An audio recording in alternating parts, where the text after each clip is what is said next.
Bueno, y empezamos. Aquí ya estamos hoy con la segunda parte del libro de Crónicas de una muerte anunciada de Gabriel García Márquez. Está muy interesante la lectura y bueno, vamos a continuar.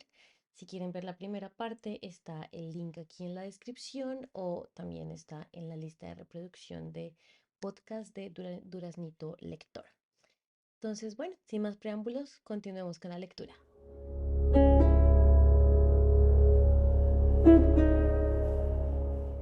Santiago Nazar tenía un talento casi mágico para los disfraces, y su diversión predilecta era trastocar la identidad de las mulatas.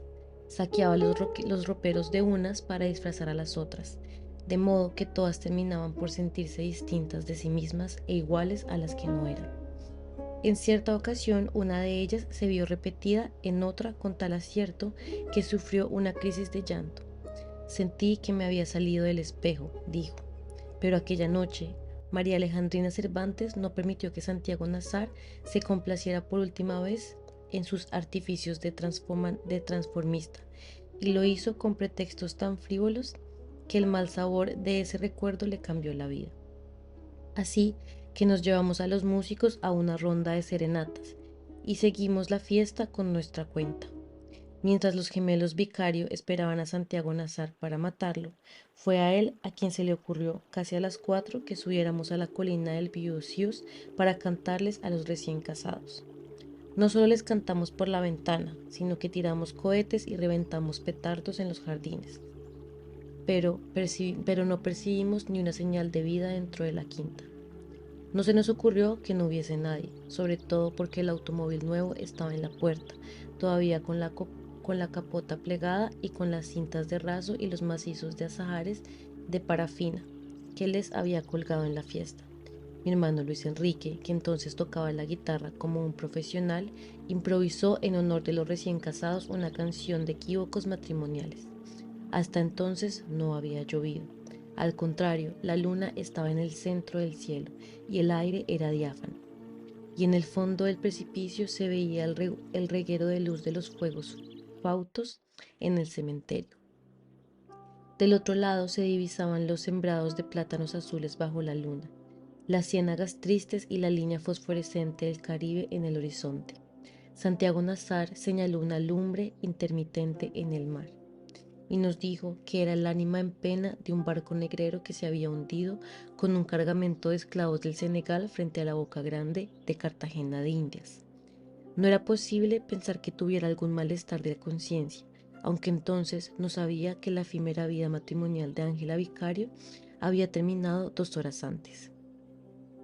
Bayardo San Román la había llevado a pie a casa de sus padres para que el ruido del motor no delatara su desgracia antes de tiempo, y estaba otra vez solo y con las luces apagadas en la quinta feliz del viudo de Sius. Cuando bajamos la colina, mi hermano nos invitó a desayunar con pescado frito en las fondas del mercado, pero Santiago Nazar se opuso porque quería dormir 1 hora hasta que llegara el obispo. Se fue con Cristo Bedoya para la orilla del río, bordeando los tambos de pobres que empezaban a encenderse en el puerto antiguo, y antes de doblar la esquina nos hizo una señal de adiós con la mano. Fue la última vez que lo vimos. Cristo Bedoya, con quien estaba de acuerdo para encontrarse más tarde en el puerto, lo despidió en la entrada posterior de su casa. Los perros le ladraban por costumbre cuando lo sentían entrar, pero él los apaciguaba en la penumbra con un campanilleo de las llaves. Victoria Guzmán estaba vigilando la cafetera del fogón cuando él pasó por la cocina hacia el interior de la casa. Blanco, lo llamó. Ya va a estar el café. Santiago Nazar le dijo que se lo tomaría más tarde y le pidió decirle a Divina Flor que lo despertara a las 5:30 y que le llevara una muda de ropa limpia igual a la que llevaba puesta. Un instante después de que él subió a acostarse, Victoria Guzmán recibió el recado de Clotilde Armenta, con la pordiosera de la leche. A las 5:30 cumplió la orden de despertarlo, pero no mandó a Divina Flor, sino que subió ella misma al dormitorio con el vestido de lino, pues no perdía ninguna ocasión de preservar a la hija contra las garras del Bayardo. María Alejandrina Cervantes había dejado sin tranca la puerta de la casa. Me despedí de mi hermano. Atravesé el corredor donde dormían los gatos de las mulatas amontonados entre los tulipanes y empujé sin tocar la puerta del dormitorio. Las luces estaban apagadas. Pero tan pronto como entré percibí el olor de mujer tibia y vi los ojos de leoparda insomne en la oscuridad. Y después no volví a saber de mí mismo hasta que empezaron a sonar las campanadas. De paso para nuestra casa, mi hermano entró a comprar cigarrillos en la tienda de Clotilde Armentia. Había bebido tanto que sus recuerdos de aquel encuentro fueron siempre muy confusos, pero no olvidó nunca el trago mortal que le ofreció Pedro Vicario. Era candela pura, me dijo. Pablo Vicario, que había empezado a dormirse, despertó, sobresaltado cuando lo sintió entrar y le mostró el cuchillo. Vamos a matar a Santiago Nazar, le dijo. Mi hermano no lo recordaba, pero aunque lo recordara, no lo hubiera creído. Me ha dicho muchas veces, ¿a quién carajo se le podía ocurrir que los gemelos iban a matar a nadie? Y menos con un cuchillo de puercos. Luego le preguntaron dónde estaba Santiago Nazar, pues los habían visto juntos a las 2. Y mi hermano no recordó tampoco su propia respuesta, pero Clotilde Armenta y los hermanos Vicario se sorprendieron tanto al oírla, que la dejaron establecida en el sumario con declaraciones separadas. Según ellos, mi hermano dijo, Santiago Nazar está muerto. Después impartió una bendición episcopal, tropezó en el pretil de la puerta y salió dando tumbos. En medio de la plaza se cruzó con el padre Amador. Iba para el puerto con sus ropas de oficial, seguido por un acólito que tocaba las campanillas y varios ayudantes con el altar para la misa campal del obispo. Al verlos pasar, los hermanos Vicario se santiguaron. Clotilde Armenta me contó que habían perdido las últimas esperanzas cuando el párroco pasó de largo frente a su casa. Pensé que no había recibido mi recado, dijo. Sin embargo, el padre Amador me confesó muchos años después, retirado del mundo de la tenebrosa casa de salud de Calafell, que en efecto había recibido el mensaje de Clotilde Armenta y otros más perentorios, mientras se preparaba para ir al puerto. La verdad es que no supe qué hacer, me dijo. Lo primero que pensé fue que no era un asunto mío, sino de la autoridad. Pero después resolví decirle algo de pasada a Placia Linero. Sin embargo, cuando atravesó la plaza lo había olvidado por completo. Usted tiene que entenderlo, me dijo. Aquel día desgraciado llegaba el obispo. En el momento del crimen se sintió tan desesperado y tan indigno de sí mismo que no se le ocurrió nada más que ordenar que tocaran a fuego. Mi hermano Luis Enrique entró en la casa por la puerta de la cocina, que mi madre dejaba sin cerrojo para que mi padre no nos sintiera entrar. Fue al baño antes de acostarse, pero se durmió sentado en el retrete, y cuando mi hermano Jaime se levantó para ir a la escuela, lo encontró tirado boca abajo en las baldosas y cantando dormido. Mi hermana la monja, que no iría a esperar al obispo porque tenía una cruda de 40 grados, no consiguió despertarlo. Estaban dando las 5 cuando fui al baño, me dijo. Más tarde, cuando mi hermana Margot entró a bañarse para ir al puerto, logró llevarlo a duras penas al dormitorio. Desde el otro lado del sueño, oyó sin despertar los primeros brazmidos del buque del obispo.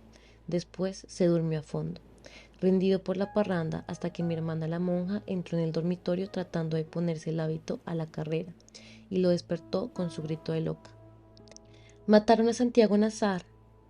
Los estragos de los cuchillos fueron apenas un principio de la autopsia inclemente que el padre Carmen Amador se vio obligado a hacer por ausencia del doctor Dionisio Iguarán.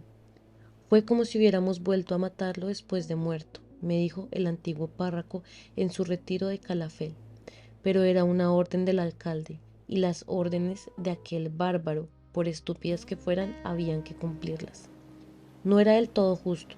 En la confusión de aquel lunes absurdo, el coronel Aponte había sostenido una conversación telegráfica urgente con el gobernador de la provincia, y éste lo autorizó para que hiciera las diligencias preliminares mientras mandaban un juez instructor.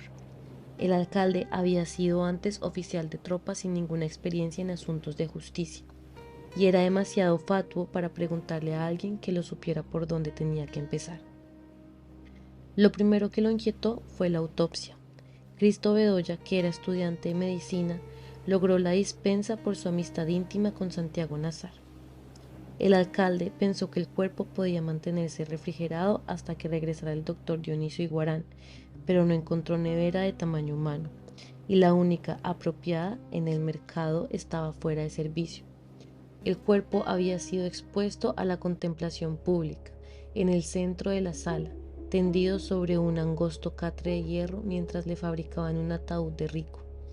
Habían llevado los ventiladores de los dormitorios y algunos de las casas vecinas, pero había tanta gente ansiosa de verlo que fue preciso apartar los muebles y descongelar las jaulas y las macetas de lechos, y aún así era insoportable el calor. Además, los perros alborotados por el olor de la muerte aumentaban la zozobra. No habían dejado de aullar desde que yo entré en la casa, cuando Santiago Nazar agonizaba todavía en la cocina, y encontré a Divina Flor llorando a gritos y manteniéndolos a raya con una tranca. «¡Ayúdame!», me gritó, «que lo que quieren es comerse las tripas». Los encerramos con candado en las pesebreras. Placía Linero ordenó más tarde que los llevaran a algún lugar apartado hasta después del entierro, pero hacia el mediodía nadie supo cómo se escaparon de donde estaban e irrumpieron enloquecidos en la casa. Placía Linero, por una vez, perdió los estribos. «Estos perros de mierda», gritó, «que los maten». La orden se cumplió de inmediato y la casa volvió a quedar en silencio. Hasta entonces no había temor alguno por el estado del cuerpo. La cara había quedado intacta, con la misma expresión que tenía cuando cantaba, y Cristo Bedoya le había vuelto a colocar las vísceras en su lugar y lo habían fajado con una banda de lienzo. Sin embargo, en la tarde empezaron a manar de las heridas unas aguas color almíbar, que atrajeron a las moscas, y una mancha morada le apareció en el bozo y se extendió muy despacio como la sombra de una nube en el agua hasta la raíz del cabello. La cara, que siempre fue indulgente, adquirió una expresión de enemigo, y su madre se la cubrió con un pañuelo. El coronel Aponte comprendió entonces que ya no era posible esperar y le ordenó al padre Amador que practicara la autopsia. Habría sido peor desenterrarlo después de una semana, dijo. El párroco había hecho la carrera de medicina y cirugía en Salamanca, pero ingresó en el seminario sin graduarse, y hasta el alcalde sabía que su autopsia carecía de valor legal. Sin embargo, hizo cumplir la orden. Fue una masacre, consumada en el local de la escuela pública con la ayuda de boticario que tomó las notas, y un estudiante de primer año en medicina que estaba aquí de vacaciones. Solo dispusieron de algunos instrumentos de cirugía menor, y el resto fueron hierros de artesano. Pero al margen de los destrozos en el cuerpo, el informe del padre Amador parecía correcto, y el instructor lo incorporó al sumario como una pieza útil. 7 de las numerosas heridas eran mortales. El hígado estaba casi seccionado por 2 perforaciones profundas en la cara interior. Tenía 4 incisiones en el estómago, y una de ellas tan profunda que lo atravesó por completo y le destruyó el páncreas. Tenía otras 6 perforaciones menores en el colon traverso y múltiples heridas en el intestino delgado. La única que tenía en el dorso, a la altura de la tercera vértebra lumbar, lo había perforado el riñón derecho. La cavidad abdominal estaba ocupada por grandes témpanos de sangre, y entre el lodazal de contenido gástrico apareció una medalla de oro de la Virgen de Carmen de Santiago Nazar. Se había tragado a la edad de 4 años. La cavidad torácica mostraba 2 perforaciones, una en el segundo espacio intercostal derecho que le alcanzó a interesar el pulmón, y otra muy cerca de la axila izquierda.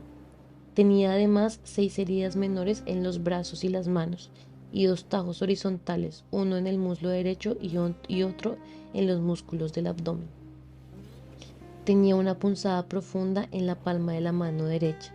El informe dice, parecía una estigma de crucificado. La masa encefálica pesaba 60 gramos más que la de un inglés normal, y el padre Amador consignó en el informe que Santiago Nazar tenía una inteligencia superior y un porvenir brillante. Sin embargo, en la nota final señalaba una hipertrofia de hígado que atribuyó a una hepatitis mal curada. Es decir, me dijo, que de todos modos le quedaban muy pocos años de vida. El doctor Dionisio Iguarán, que en efecto le había tratado una hepatitis a Santiago Nazar a los 12 años, recordaba indignado aquella autopsia. Tenía que ser cura para ser tan bruto, me dijo. No hubo manera de hacerle entender nunca que la gente del trópico tenemos el hígado más grande que los gallegos. El informe concluía que la causa de la muerte fue una hemorragia masiva ocasionada por cualquiera de las 7 heridas mayores. Nos devolvieron un cuerpo distinto. La mitad del cráneo había sido destrozado con la trepanación y el rostro de galán que la muerte había preservado acabó de perder su identidad. Además, el párraco había arrancado de cuajo las vísceras destazadas, pero al final no supo qué hacer con ellas y les impartió una bendición de rabia y las tiró en el balde de la basura. A los últimos curiosos asomados a las ventanas de la escuela pública se les acabó la curiosidad. El ayudante se desvaneció. El coronel Lázaro Aponte, que había visto y causado tantas masacres de represión, terminó por ser vegetariano, además de espiritista. El cascarón vacío, embutido de trapos y cal viva y cocido a la machota con bramente vasto y agujas de enfardelar, estaba a punto de desbaratarse cuando lo pusimos en el ataúd nuevo de seda capitonada. Pensé que así se conservaría por más tiempo, me dijo el padre Amador. Sucedió lo contrario, tuvimos que enterrarlo deprisa al amanecer, porque estaba en tan mal estado que ya no era soportable dentro de la casa. Disputaba un martes turbio. No tuve valor para dormir solo al término de la jornada opresiva, y empujé la puerta de la casa de María Alejandrina Cervantes por si no había pasado el cerrojo. Los calabazos de luz estaban encendidos en los árboles, y en el patio de baile habían varios fogones de leña con enormes ollas humeantes, donde las mulatas estaban tiñendo de luto sus ropas de parranda. Encontré a María Alejandrina Cervantes despierta como siempre al amanecer y desnuda por completo como siempre que no había extraños en la casa. Estaba sentada a la turca sobre la cama de reina frente a un platón babilónico de cosas de comer. Costillas de ternera, una gallina hervida, lomo de cerdo y una guarnición de plátanos y legumbres que hubieran alcanzado para 5. Comer sin medida fue siempre su único modo de llorar, y nunca la había visto hacerlo con semejante pesadumbre. Me acosté a su lado, vestido, sin hablar apenas, y llorando yo también a mi modo. Pensaba en la ferocidad del destino de Santiago Nazar, que le había cobrado 20 años de dicha no solo con la muerte, sino además con el descuartizamiento de su cuerpo y con su dispersión y exterminio. Soñé que una mujer entraba en el cuarto con una niña en brazos y que ésta ronzaba sin tomar aliento y los granos de maíz a medio mascar le caían en el carpiño. La mujer me dijo, ella mastica a la topa tolonda, un poco al desgaire, un poco al desgarriate. De pronto sentí los dedos ansiosos que me soltaban los botones de la camisa y sentí el olor peligroso de la bestia de amor acostada a mis espaldas y sentí que me hundía en las delicias de las arenas movedizas de su ternura. Pero se detuvo de golpe, tosió desde muy lejos y se escurrió de mi vida. No puedo, dijo, hueles a él. No solo yo, todo siguió oliendo a Santiago Nazar aquel día. Los hermanos Vicario lo sintieron en el calabozo donde los encerró el alcalde mientras se le ocurría qué hacer con ellos. Por más que me restregaba con jabón y estropajo no podía quitarme el olor, me dijo Pedro Vicario. Llevaban 3 noches sin dormir, pero no podían descansar porque tan pronto como empezaban a dormirse, volvían a cometer el crimen. Ya casi viejo, tratando de explicarme su estado de aquel día interminable, Pablo Vicario me dijo sin ningún esfuerzo Era como estar despierto 2 veces. Esa frase me hizo pensar que lo más insoportable para ellos en el calabozo debió haber sido la lucidez. El cuarto tenía 3 metros de lado, una claraboya muy alta con barras de hierro, una letrina portátil, un aguamanil con su palanga y su jarra, y 2 camas de mampostería con colchones de estera. El coronel Aponte, bajo cuyo mandato se había construido, decía que no hubo nunca un hotel más humano.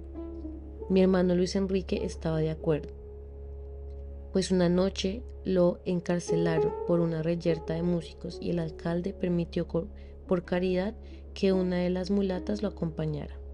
Tal vez los hermanos Vicario hubieran pensado lo mismo a las 8 de la mañana, cuando se sintieron a salvo de los árabes. En ese momento los reconfortaba el prestigio de haber cumplido con su ley y su única inquietud era la persistencia del olor. Pidieron agua abundante, jabón de monte y estropajo, y se lavaron la sangre de los brazos y la cara, y lavaron además las camisas, pero no lograron descansar. Pedro Vicario pidió también sus purgaciones y diuréticos, y un rollo de gasa estéril para cambiarse la venda, y pudo orinar 2 veces durante la mañana. Sin embargo, la vida se fue haciendo tan difícil y a medida que avanzaba el día, que el olor pasó a segundo lugar. A las 2 de la tarde, cuando hubieran podido fundirlos la modorra del calor, Pedro Vicario estaba tan cansado que no podía permanecer tendido en la cama, pero el mismo cansancio le impedía mantenerse de pie. El dolor de las ingles le llegaba hasta el cuello, se le cerró la orina y padeció la certidumbre espantosa de que no volviera a dormir en el resto de su vida. Estuve despierto 11 meses, me dijo, y yo lo conocía bastante bien para saber que era cierto. No pudo almorzar. Pablo Vicario, por su parte, comió un poco de cada cosa que le llevaron, y un cuarto de hora después se desató en una colerina pestilente.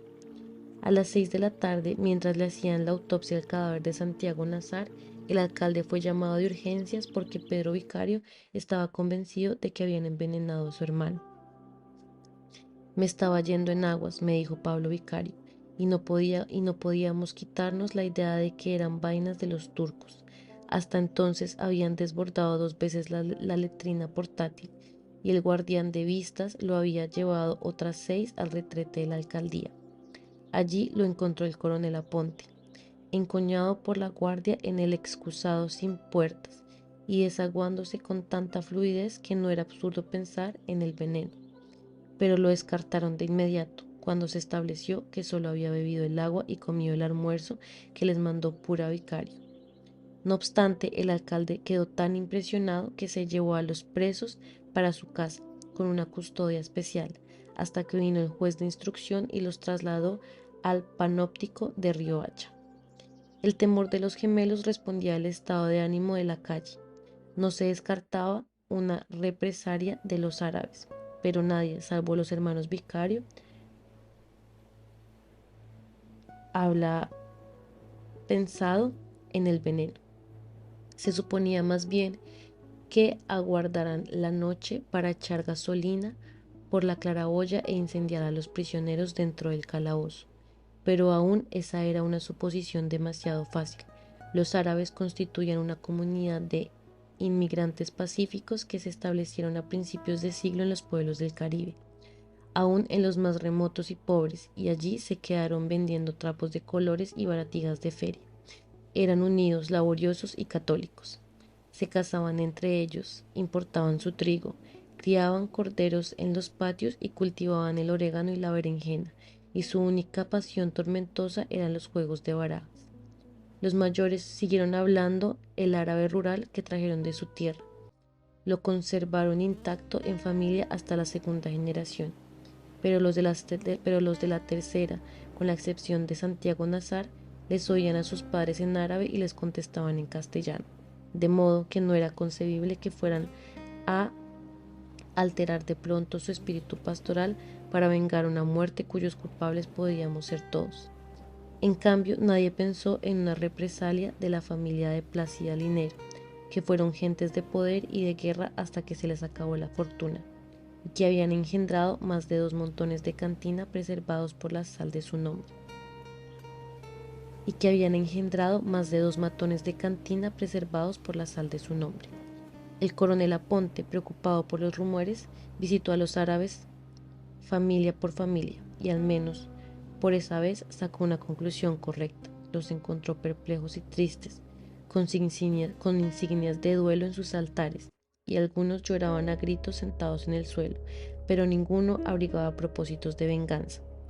Las reacciones de la mañana habían surgido al calor del crimen, y sus propios protagonistas admitieron que en ningún caso habrían pasado de los golpes.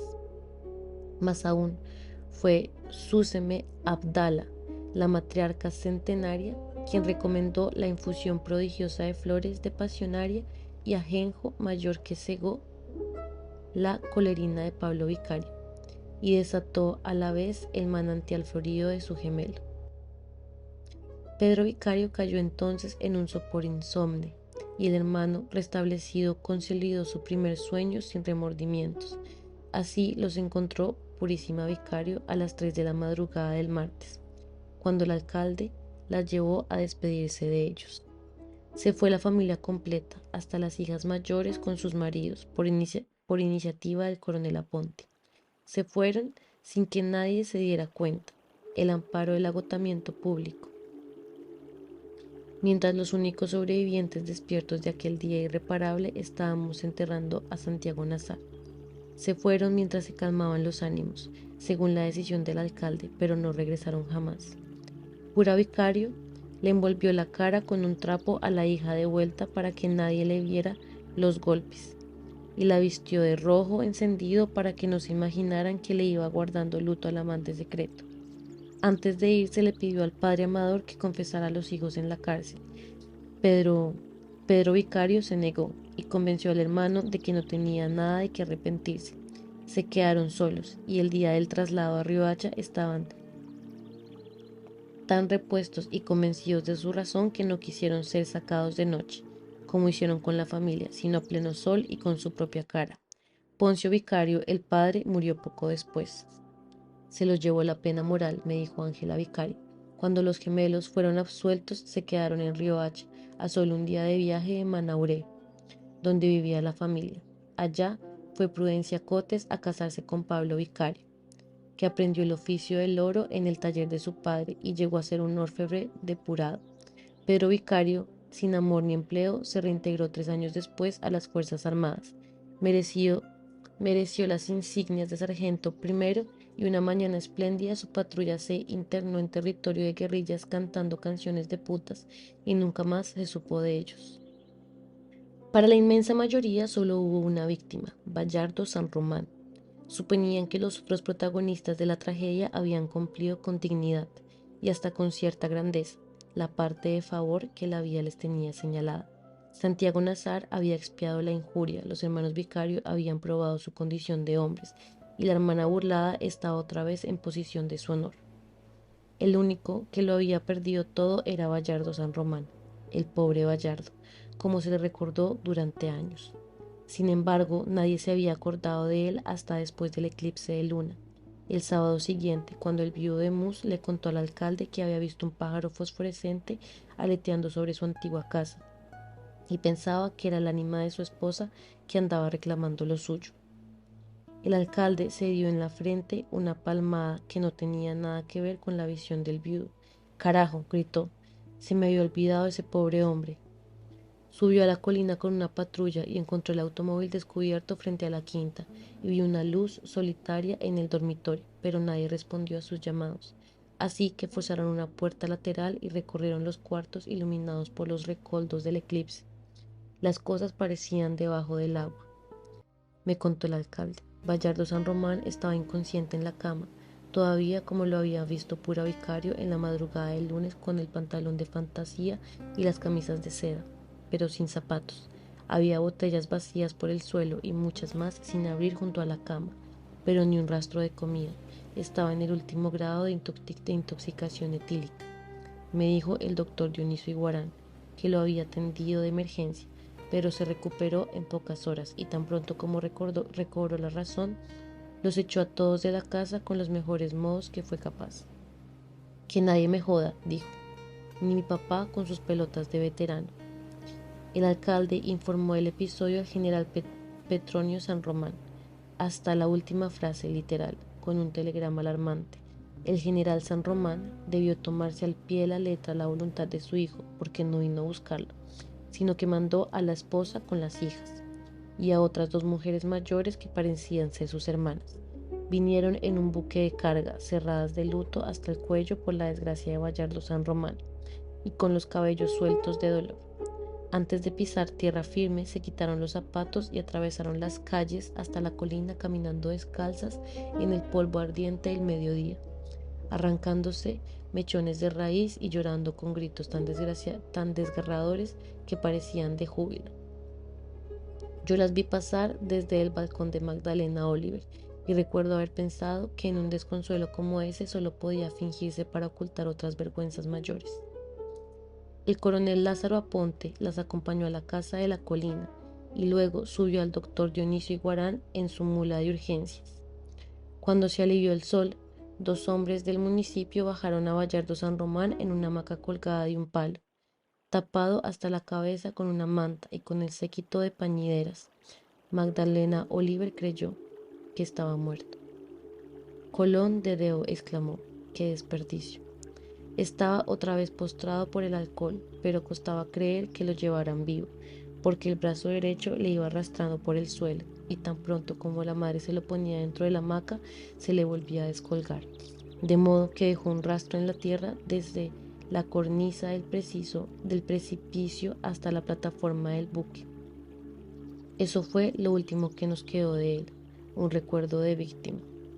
Dejaron la quinta intacta. Mis hermanos y yo subimos a explorarla en noche de parranda cuando volvimos de vacaciones, y cada vez encontrábamos menos cosas de valor en los aposentos abandonados. Una vez rescatamos la maletita de mano de Ángela Vicario que le había pedido a su madre la noche de bodas, pero no le dimos ninguna importancia. Lo que encontramos dentro parecían ser los afeites naturales para la higiene y la belleza de una mujer, y solo conocí su verdadera utilidad cuando Ángela Vicario me contó muchos años más tarde cuáles fueron los artificios de comadrona que le habían enseñado para engañar al esposo. Fue el único rastro que dejó en el que fuera su hogar de casada por 5 horas. Años después, cuando volví a buscar los últimos testimonios para esta crónica, no quedaban tampoco ni los rescoldos de la dicha de Yolanda de Xius. Las cosas habían ido desapareciendo poco a poco a pesar de la vigilancia empecinada del coronel Lázaro Aponte.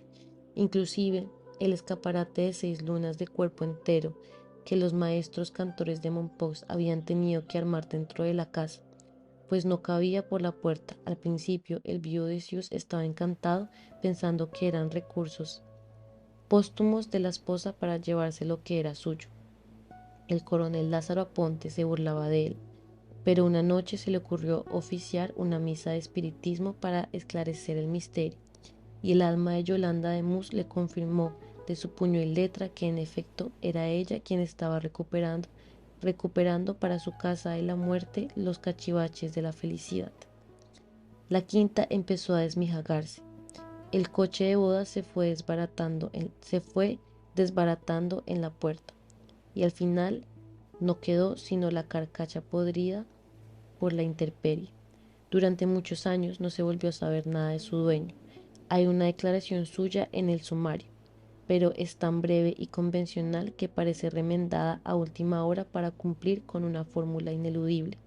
La única vez que traté de hablar con él, 23 años más tarde, me recibió con una cierta agresividad y se negó a aportar el dato más ínfimo que permitiera clarificar un poco su participación en el drama.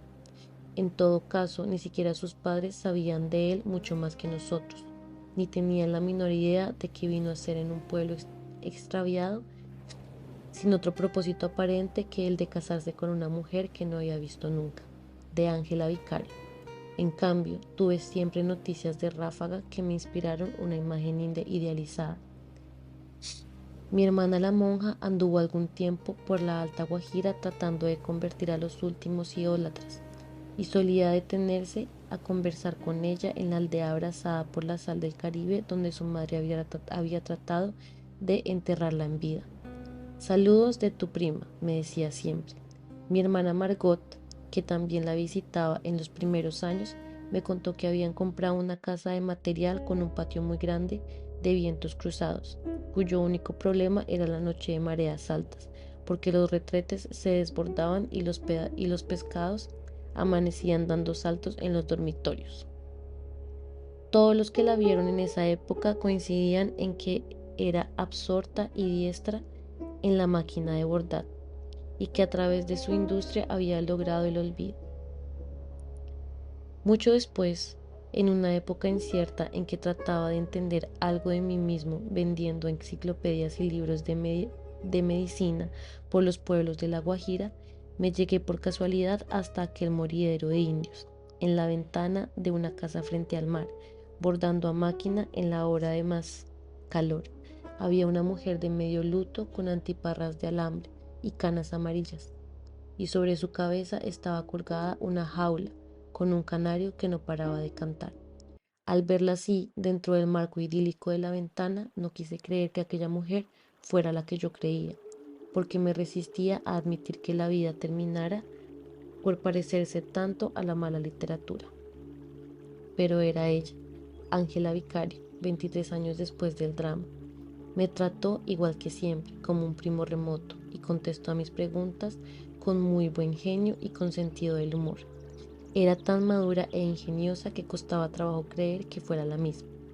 Lo que más me sorprendió fue la forma en que había terminado por entender su propia vida. Al cabo de pocos minutos ya no me pareció tan envejecida como a primera vista, sino casi tan joven como en el recuerdo, y no tenía nada en común con la que había obligado a casarse sin amor a los 20 años. Su madre, de una vejez mal atendida, me recibió como un fantasma difícil. Se negó a hablar del pasado y tuve que conformarme para esta crónica con algunas frases sueltas de sus conversaciones con mi madre y otras pocas rescatadas de mis recuerdos. Había hecho más que lo posible para que Ángela Vicario se muriera en vida, pero la misma hija le malogró los propósitos porque nunca hizo ningún misterio de su desventura.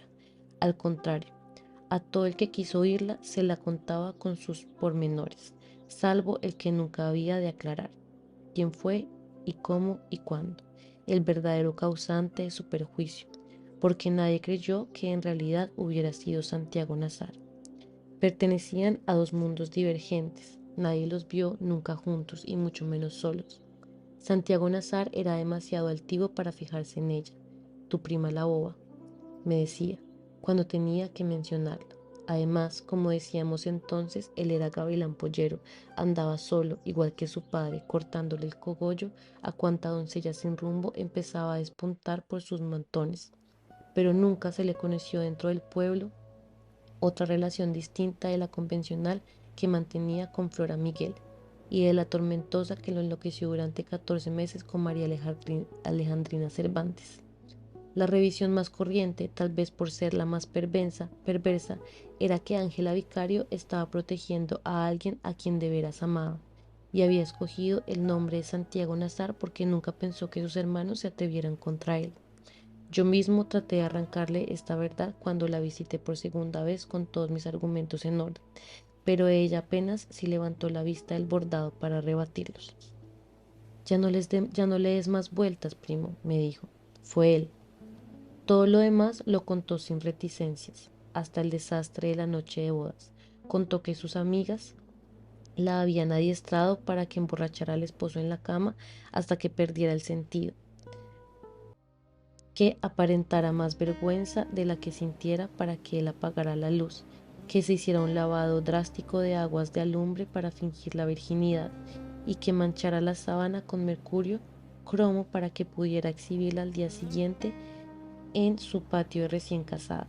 Solo dos cosas no tuvieron en cuenta sus coberteras: la excepcional resistencia al bebedor de Bayardo San Román y la decencia pura que Ángela Vicario llevaba escondida dentro de la estolinidez impuesta por su madre. No hice nada de lo que me dijeron, me dijo.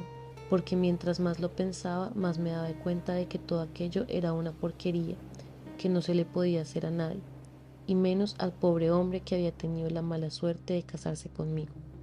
De modo que se dejó desnudar sin reservas en el dormitorio iluminado, a salvo ya de todos los miedos aprendidos que le habían malogrado la vida. Fue muy difícil, me dijo, porque estaba resuelta a morir. La verdad es que hablaba de su desventura sin ningún pudor para disimular la otra desventura, la verdadera, que le abrazaba las entrañas. Nadie hubiera sospechado siquiera hasta que ella se decidió a contármelo, que Bayardo San Román estaba en su vida para siempre desde que lo llevó de regreso a su casa. Un golpe de gracia, de pronto. Cuando mamá empezó a pegarme, empecé a acordarme de él. Me dijo, los puñetazos le dolían menos porque sabía que era por él. Siguió pensando en él con un cierto asombro de sí misma cuando sollozaba tumbada en el sofá del comedor. No lloraba por los golpes ni por nada de lo que había pasado, me dijo. Lloraba por él.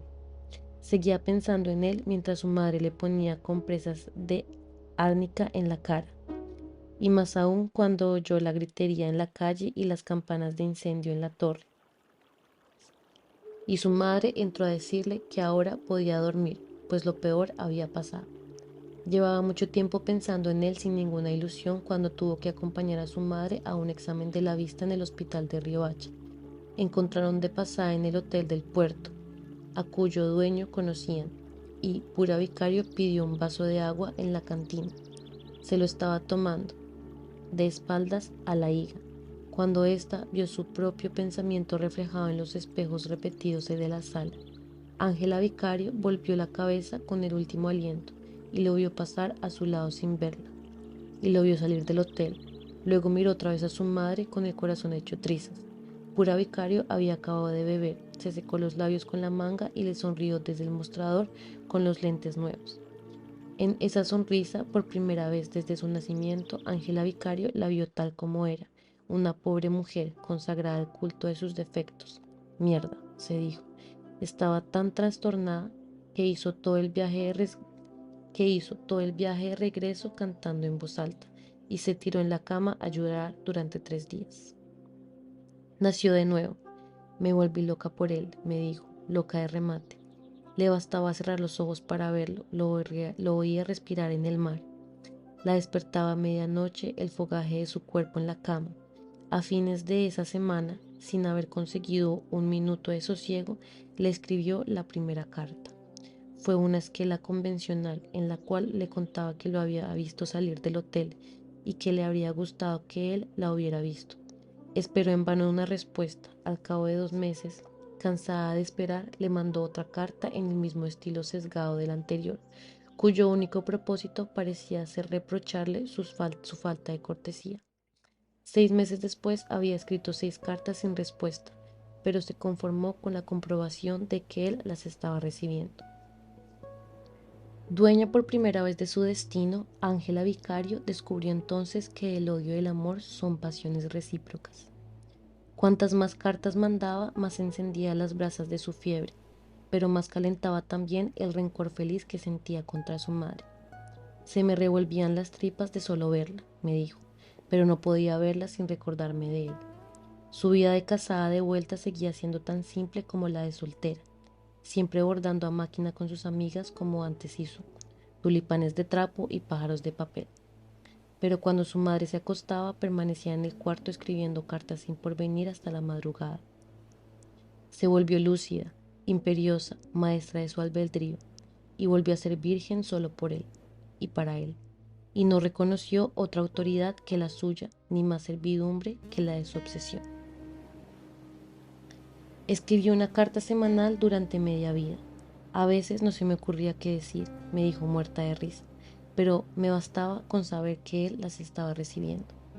Al principio fueron esquelas de compromiso, después fueron papelitos de amante furtiva, billetes perfumados de novia fugaz, memoriales de negocios, documentos de amor, y por último fueron las cartas indignas de una esposa abandonada que se inventaba enfermedades crueles para obligarlo a volver. Una noche de buen humor se le derramó el tintero sobre la carta terminada y en vez de romperla le agregó una postada. es en prueba de mi amor te envío mis lágrimas. En ocasiones, cansadas de llorar, se burlaba de su propia locura. 6 veces cambiaron la empleada del correo y 6 veces consiguió su complicidad. Lo único que no se le ocurrió fue renunciar. Sin embargo, él parecía insensible a su delirio. Era como escribirle a nadie. Una madrugada de vientos, por el año 10, la despertó la certidumbre de que él estaba desnudo en su cama. Le escribió entonces una carta febril de 20 pliegos en los que soltó sin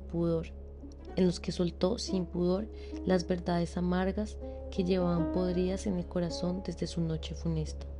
Le habló de las lacras eternas que él había dejado en su cuerpo, de la sal de su lengua, de la trilla de fuego de su verga africana.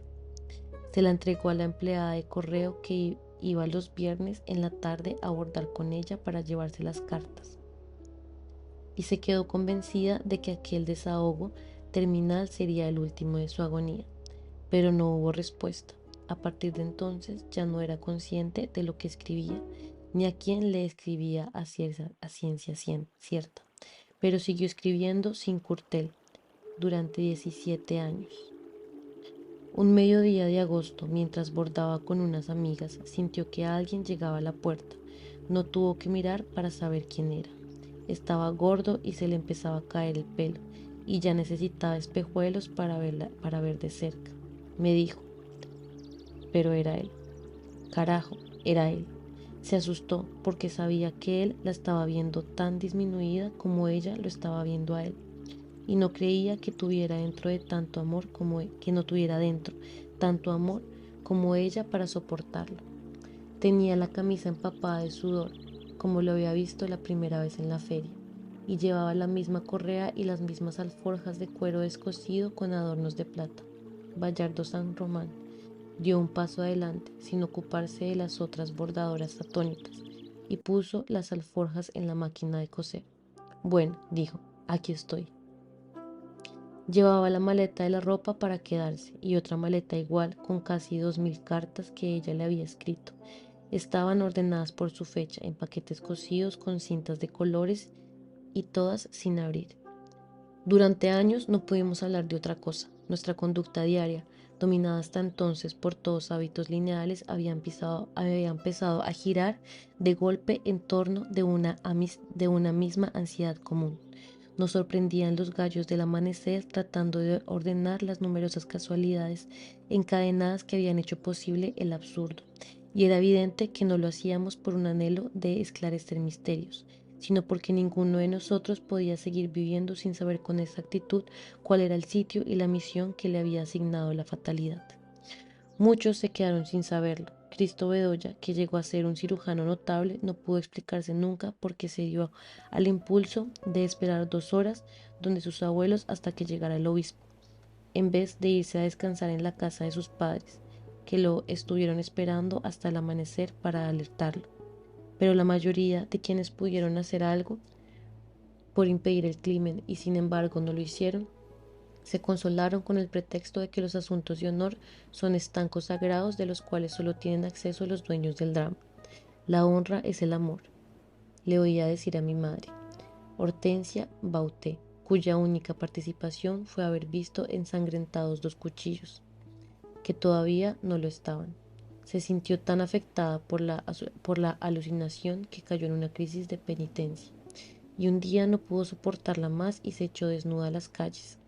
Flora Miguel, la novia de Santiago Nazar, se fugó por despecho con un teniente de fronteras que la prostituyó entre los caucheros de Vichada. Aura Villeros, la comadrona que había ayudado a nacer a 3 generaciones, sufrió un espasmo de la vejiga cuando conoció la noticia, y hasta el día de su muerte necesitó una sonda para orinar.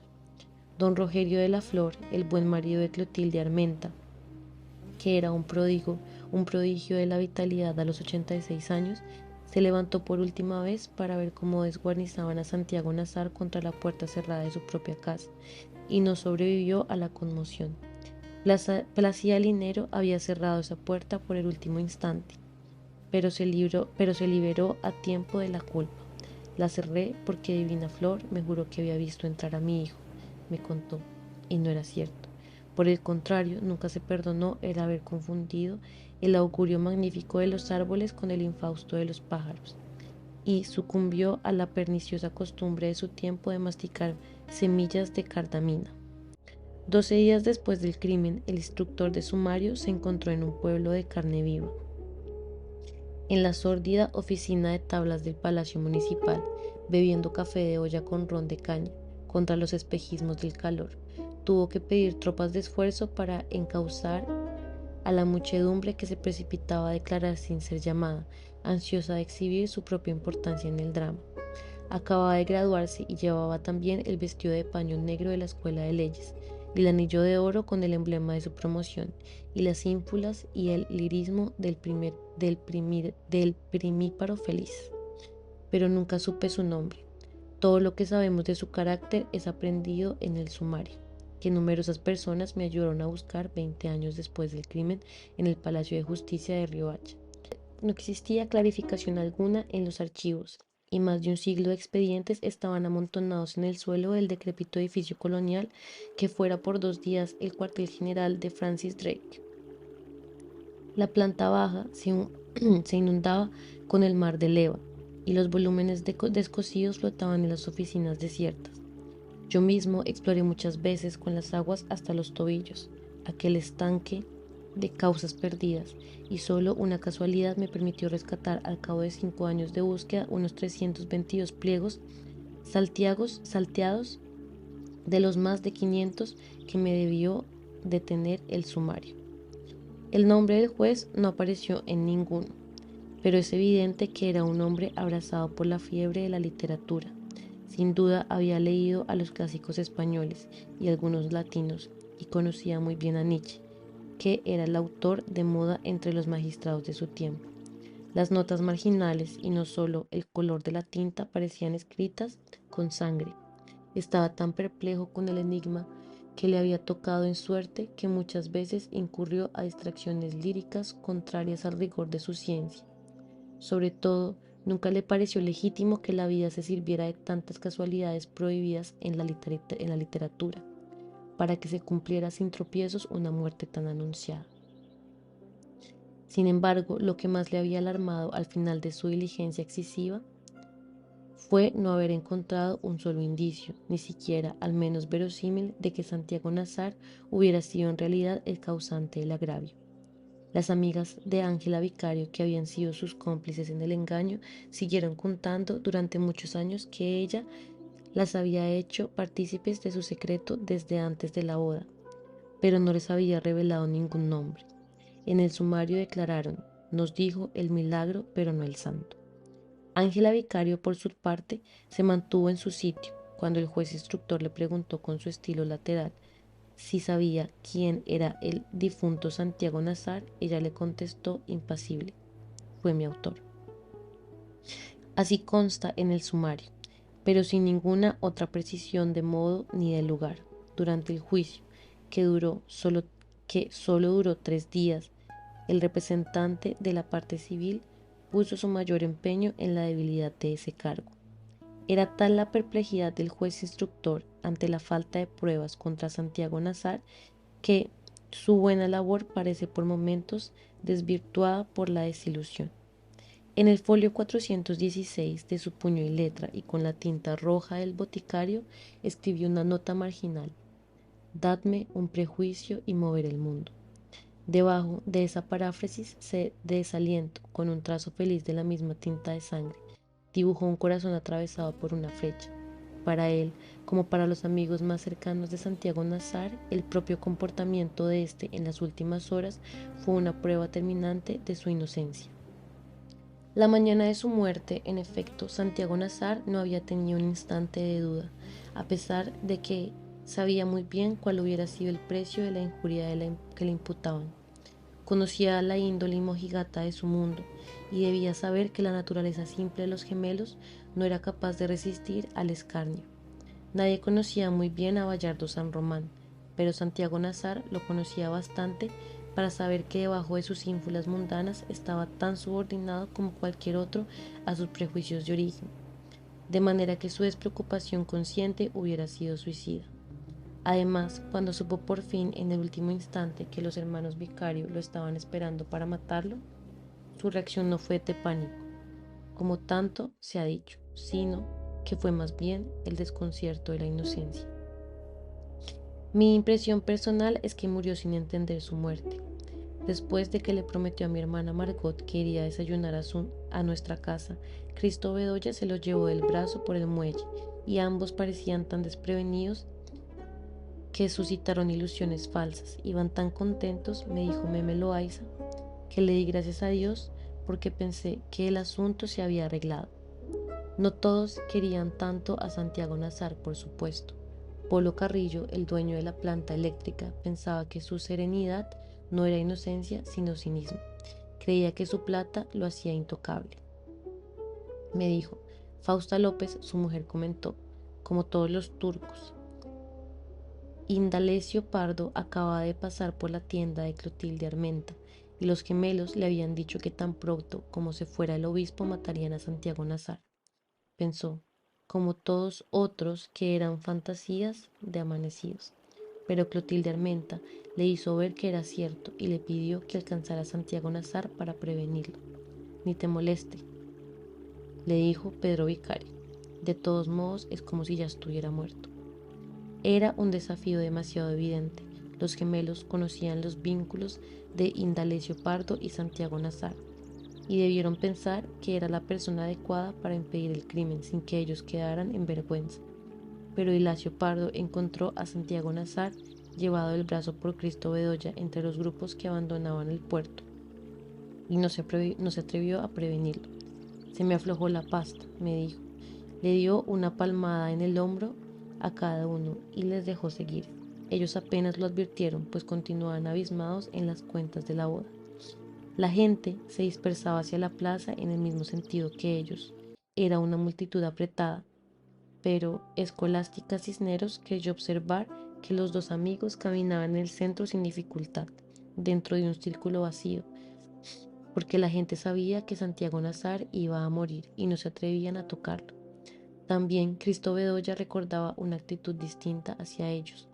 Nos miraban como si lleváramos la cara pintada, me dijo. Más aún, Sara Noriega abrió su tienda de zapatos en el momento en que ellos pasaban y se espantó con la palidez de Santiago Nazar, pero él la tranquilizó. Imagínese, niña Sara, le dijo sin detenerse, con este guayabo. Celeste Dangón estaba sentado en pijama en la puerta de su casa, burlándose de los que se quedaron vestidos para saludar al obispo, e invitó a Santiago Nazar a tomar café. Fue para ganar tiempo mientras pensaba, me dijo, pero Santiago Nazar le contestó que iba deprisa a cambiar de ropa para desayunar con mi hermana. Me hice bolas, me explicó Celeste Dangón, pues de pronto me pareció que no podía matarlo si estaba tan seguro de que lo iba a hacer. Yamil Shayum fue el único que hizo lo que había propuesto. Tan pronto como conoció el rumor, salió a la puerta de su tienda de géneros y esperó a Santiago Nazar para prevenirlo. Era uno de los últimos árabes que llegaron con Ibrahim Nazar. Fue su socio de barajas hasta la muerte y seguía siendo el consejero hereditario de la familia. Nadie tenía tanta autoridad como él para hablar con Santiago Nazar. Sin embargo, pensaba que si el rumor era infundado, le iba a causar una alarma inútil, y prefirió consultarlo primero con Cristo Bedoya, por si éste estaba mejor informado. Lo llamó al pasar. Cristo Bedoya le dio una palmadita en la espalda a Santiago Nazar, ya en la esquina de la plaza, y acudió al llamado de Yamil Shawim. Hasta el sábado, le dijo. Hasta el sábado, le dijo. Santiago Nazar no le contestó, sino que se dirigió en árabe a Yamil Shawim. Y este le replicó también en árabe, torciéndose de risa. Era un juego de palabras con que nos divertíamos siempre, me dijo Yamil Shawim. Sin detenerse, Santiago Nazar les hizo a ambos su señal de adiós con la mano y dobló la esquina de la plaza. Fue la última vez que lo vieron. Cristo Bedoya tuvo tiempo apenas de escuchar la información de Yamil Shawim, cuando salió corriendo de la tienda para alcanzar a Santiago Nazar. Lo había visto doblar la esquina, pero no lo encontró entre los grupos que empezaban a dispersarse en la plaza. Varias personas a quienes les preguntó por él le dieron la misma respuesta. acabo de verlo contigo. Le pareció imposible que hubiera llegado a su casa en tan poco tiempo, pero de todos modos entró a preguntar por él, pues encontró sin tranca y entreabierta la puerta del frente. Entró sin ver el papel en el suelo y atravesó la sala en la penumbra tratando de no hacer ruido, porque aún era demasiado temprano para visitas, pero los perros se alborotaron en el fondo de la casa y salieron a su encuentro. Los calmó con las llaves, como lo había aprendido del dueño, y siguió acosado por ellos hasta la cocina. En el corredor se cruzó con Divina Flor, que llevaba un cubo de agua y un trapero para pulir los pisos de la sala. Ella le aseguró que Santiago Nazar no había vuelto. Victoria Guzmán acababa de poner en el fogón el guiso de conejos cuando él entró en la cocina. Ella comprendió de inmediato. El corazón se le estaba saliendo por la boca, me dijo. Cristo Bedoya le preguntó si Santiago Nazar estaba en casa, y ella le contestó con un candor fingido que aún no había llegado a dormir. Es en serio, le dijo Cristo Bedoya. Lo están buscando para matarlo. A Victoria Guzmán se le había olvidado el cantor. Esos pobres muchachos no matan a nadie, dijo. Estaba bebiendo desde el sábado, dijo Cristo Bedoya. Por lo mismo, replicó ella. Están bebiendo desde el sábado, dijo Cristo Bedoya. Por lo mismo, replicó ella, no hay borracho que se coma su propia caca. Cristo Bedoya volvió a la sala, donde Divina Flor acababa de abrir las ventanas. Por supuesto que no estaba lloviendo, me dijo Cristo Bedoya. Apenas iban a ser las 7 y ya entraba un sol dorado por la ventana. Le volvió a preguntar a Divina Flor si estaba segura de que Santiago Nazar no había entrado por la puerta de la sala. Ella no estuvo entonces tan segura como la primera vez. Le preguntó por Placida Linero, y ella le contestó que hacía un momento le había puesto el café en la mesa de noche, pero no la había despertado. Así era siempre. Despertaría a las 7, se tomaría el café y bajaría a dar las instrucciones para el almuerzo. Cristo Bedoya miró el reloj, eran las 6:56. Entonces subió al piso para convencerse de que Santiago Nazar no había entrado. La puerta del dormitorio estaba cerrada por dentro porque Santiago Nazar había salido a través del dormitorio de su madre.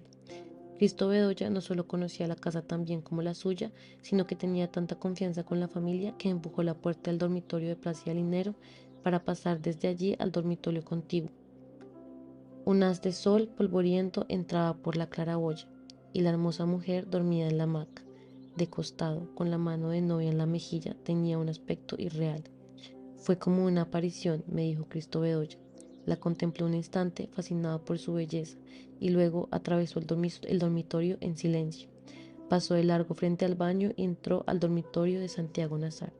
La cama seguía intacta, y en el sillón estaba el sombrero de jinete, y en el suelo estaban las bolas junto a las espuelas. En la mesa de noche el reloj de pulsera de Santiago Nazar marcaba las 6:58. De pronto pensé que había vuelto a salir armado, me dijo Cristo Bedoya, pero encontró la Magnum en la gaveta de la mesa de noche.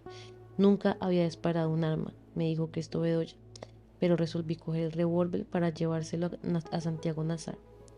Se lo ajustó en el cinturón por dentro de la camisa, y solo después del crimen se dio cuenta de que estaba descargado. Placida Linero apareció en la puerta con el pocillo de café en el momento en que él cerraba la gaveta. «¡Santo Dios!», exclamó ella, «¡qué susto me has dado!». Cristo Bedoya también se asustó. La vio a plena luz, con una bata de alondras doradas y el cabello revuelto. Y el encanto se había desvanecido. Explicó un poco confuso que había entrado a buscar a Santiago Nazar. «Se fue a recibir al obispo», dijo Placida Linero. «Pasó de largo», dijo él. «¿Pasó de largo?», dijo él. «Lo suponía», dijo ella. «Es el hijo de la peor madre». No siguió porque en ese momento se dio cuenta de que Cristo Bedoya no sabía dónde poner el cuerpo. «Espero que Dios me haya perdonado», me dijo Placida Linero, pero lo vi tan confundido que de pronto se me ocurrió que había entrado a robar. Le pregunté qué le pasaba. Cristo Bedoya era consciente de estar en una situación sospechosa, pero no tuvo valor para revelarle la verdad. «Es que no he dormido ni un minuto», le dijo. Se fue sin más explicaciones. «De todos modos», me dijo, «ella siempre se imagina que le están robando». En la plaza se encontró con el padre Amador, que regresaba a la iglesia con los ornamentos de la misa frustrada. Pero no le pareció que pudiera hacer por Santiago Nazar nada distinto de salvarle el alma. Iba otra vez hacia el puerto cuando sintió que lo llamaron desde la tienda de Clotilde Armenta.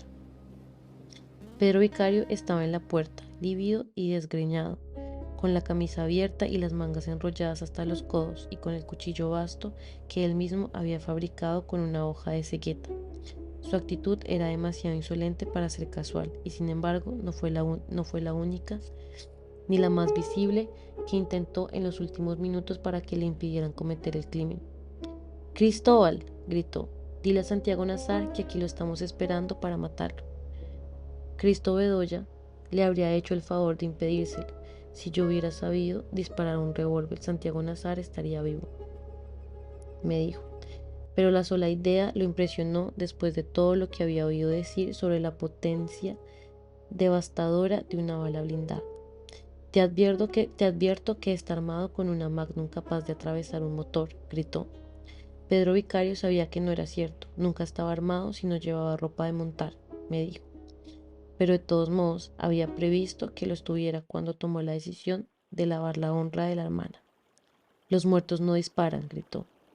Pablo Vicario apareció entonces en la puerta. Estaba tan pálido como el hermano y tenían puesta la chaqueta de la boda y el cuchillo envuelto en el periódico. Si no hubiera sido por eso, me dijo Cristo Bedoya, nunca hubiera sabido cuál de los dos era cuál. Clotilde Armenta apareció detrás de Pablo Vicario y le gritó a Cristo Bedoya que se diera prisa, porque en este pueblo de maricas solo un hombre como él podía impedir la tragedia. Todo lo que ocurrió a partir de entonces fue del dominio público.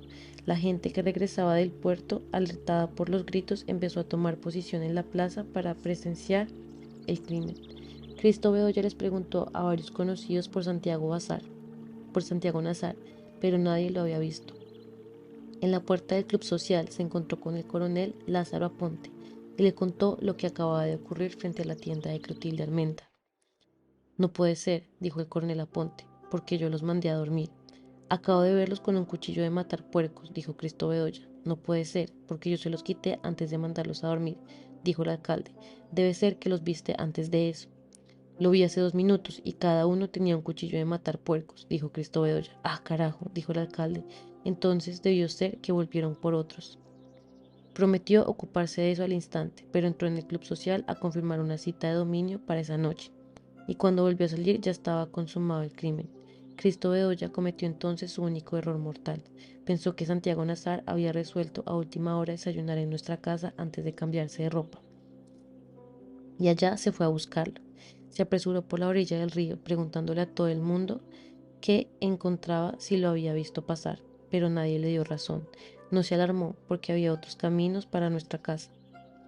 Próspera Arango, la cachaca, le suplicó que hiciera algo por su padre, que estaba agonizando en el sardinel de su casa, inmune a la bendición fugaz del obispo. Yo lo había visto pasar, me dijo mi hermana Margot, y ya tenía cara de muerto.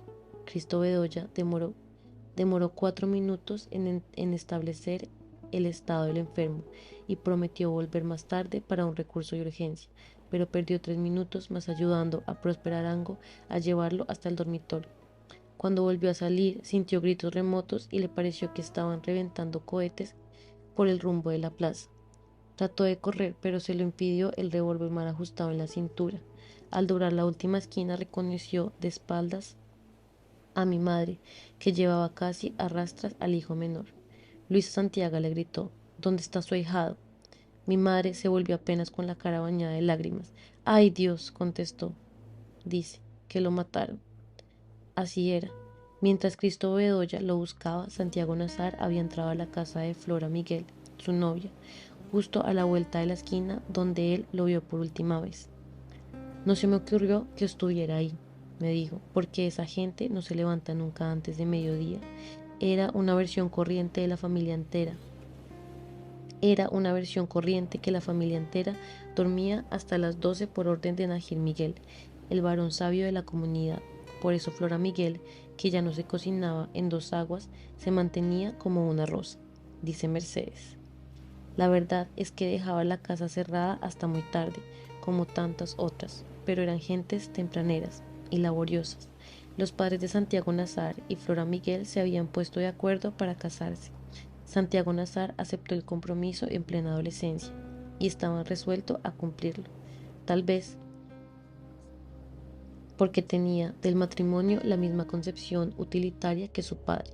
Flora Miguel, por su parte, gozaba de una cierta condición floral, pero carecía de gracia y de juicio, y había servido de madrina de bodas a toda su generación, de modo que el convenio fue para ella una resolución provincial. Tenían un noviazgo fácil, sin visitas formales ni inquietudes del corazón. La boda, varias veces diferida, estaba fijada por fin para la próxima Navidad. Flora Miguel despertó aquel lunes con los primeros brazmidos del buque del obispo, y muy poco después se enteró de que los gemelos Vicario estaban esperando a Santiago Nazar para matarlo. A mi hermana la monja, la única que habló con ella después de la desgracia, le dijo que no recordaba siquiera quién se lo había dicho. Solo sé que a las 6 de la mañana todo el mundo lo sabía.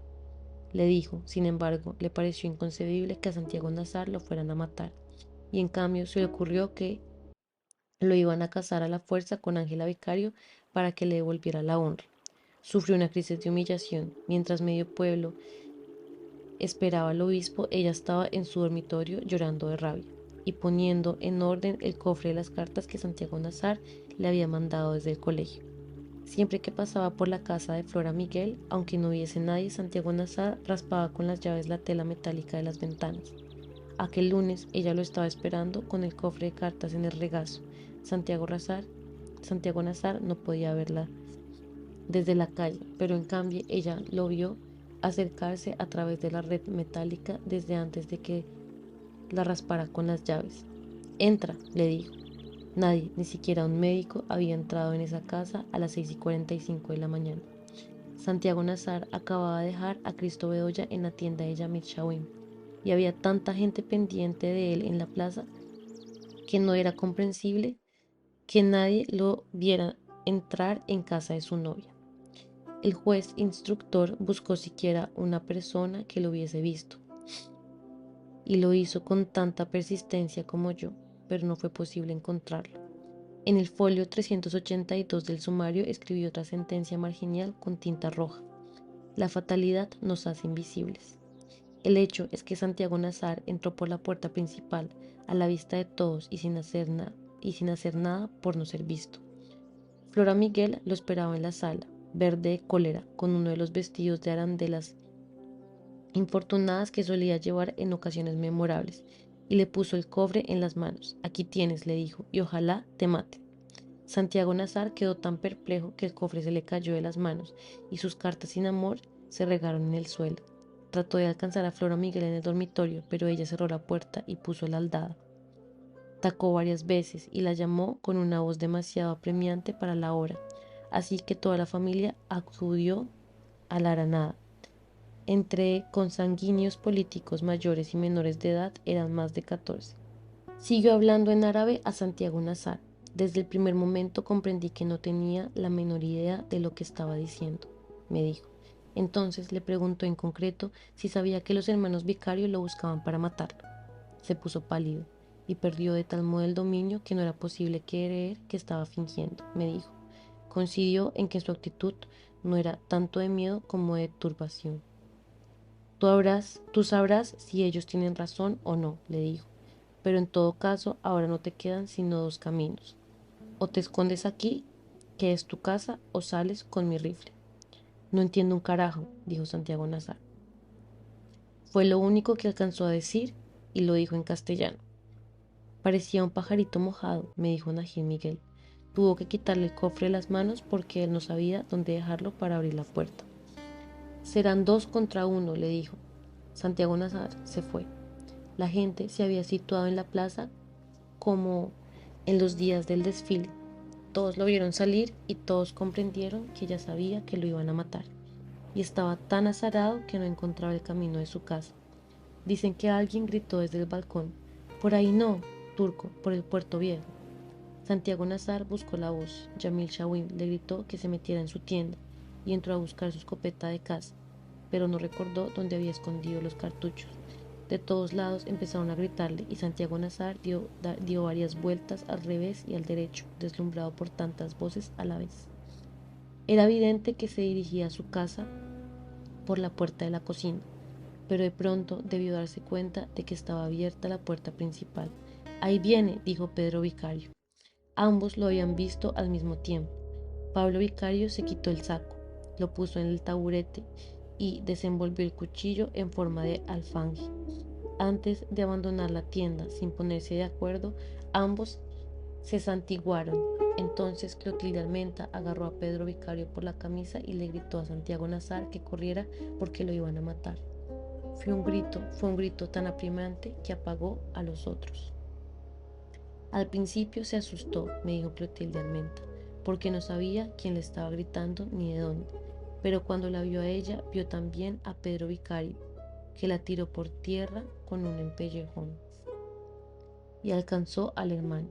Santiago Nazar estaba a menos de 50 metros de su casa y corrió hacia la puerta principal. 5 minutos antes, en la cocina, Victoria Guzmán le había contado a Placida Lineros lo que ya todo el mundo sabía. Placida Lineros era una mujer de nervios firmes, así que no dejó traslucir ningún signo de alarma. Le preguntó a Victoria Guzmán si le habían dicho algo de su hijo, y ella le mintió a conciencia, pues contestó que todavía no sabía nada cuando él bajó a tomar el café.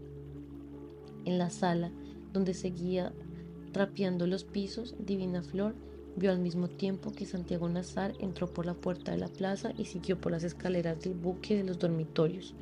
Fue una visión nítida, me contó Divina Flor. Llevaba el vestido blanco y algo en la mano que no pude ver bien, pero me pareció un ramo de rosas, de modo que cuando Placida Linero le preguntó por él, Divina Flor se tranquilizó. Subió al cuarto hace un minuto, le dijo. Placida Linero vio entonces el papel en el suelo, pero no pensó en recogerlo, y solo se enteró de lo que decía cuando alguien se lo mostró más tarde en la confusión de la tragedia. A través de la puerta vio a los hermanos Vicario que venían corriendo hacia la casa con los cuchillos desnudos. Desde el lugar en que ella se encontraba podía verlos a ellos, pero no alcanzaba a ver a su hijo que corría entre otros desde otro ángulo hacia la puerta. Pensé que querían meterse para matarlo dentro de mi casa, me dijo. Entonces corrió hacia la puerta y la cerró de un golpe. Estaba pasando la tranca cuando oyó los gritos de Santiago Nazar y oyó los puñetazos de terror en la puerta. Pero creyó que él estaba arriba, insultando a los hermanos Vicario desde el balcón de su dormitorio. Subió a ayudarlo. Santiago Nazar necesitaba apenas unos segundos para entrar cuando se cerró la puerta. Alcanzó a golpear varias veces con los puños y enseguida se volvió para enfrentarse mano limpia con sus enemigos. Me asusté cuando lo vi de frente, me dijo Pablo Vicario, porque me pareció como 2 veces más grande de lo que era. Santiago Nazar levantó la mano para parar el primer golpe de Pedro Vicario, pero lo atacó por el flanco derecho con el cuchillo recto. ¡Hijos de puta! Gritó. El cuchillo le atravesó la palma de la mano derecha y luego se le hundió hasta el fondo en el costado. Todos oyeron su grito de dolor. ¡Ay, mi madre!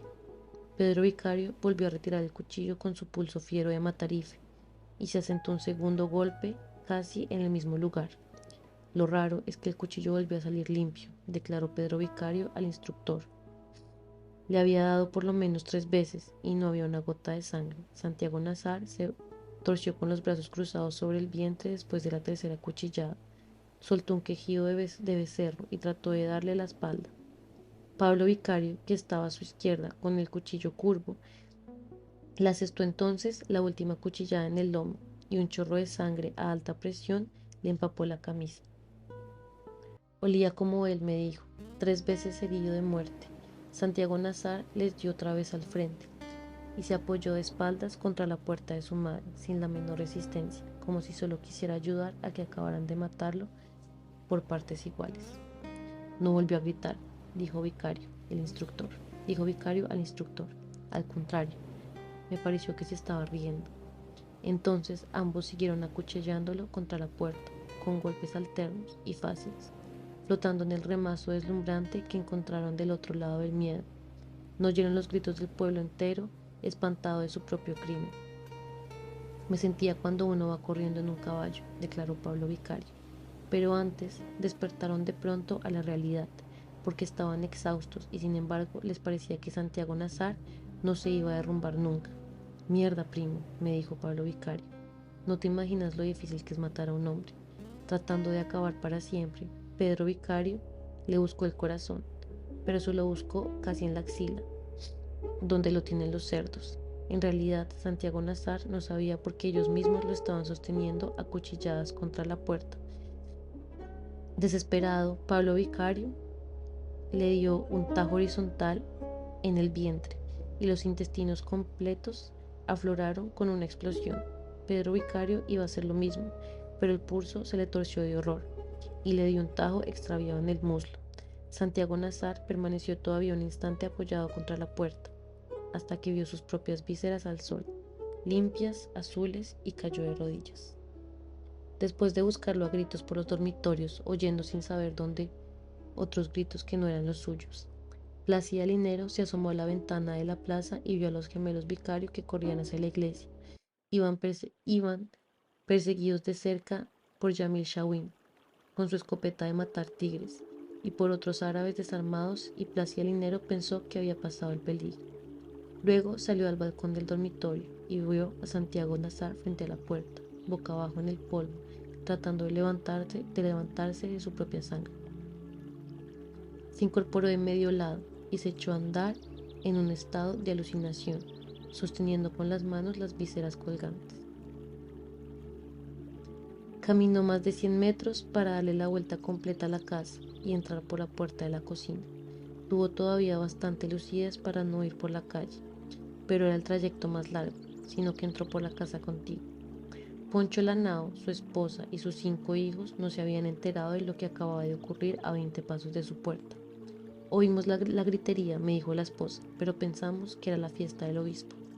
Empezaban a desayunar cuando vieron entrar a Santiago Nazar empapado de sangre, llevando en las manos el racimo de sus entrañas.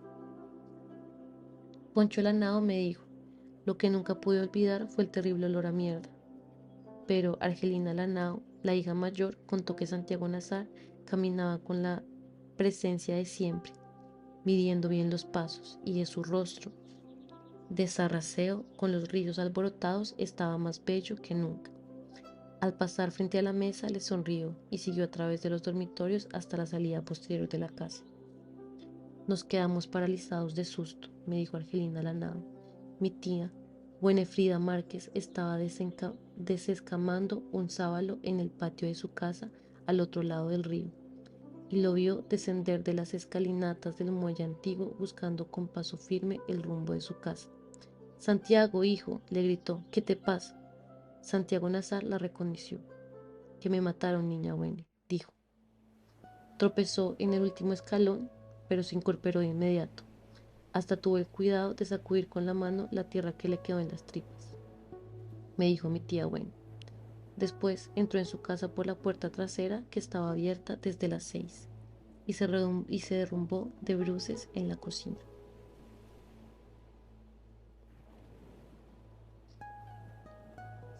Crónica de una muerte anunciada, de Gabriel García Márquez. Llegamos al final del libro y murió Santiago Nazar, como sabíamos desde el principio.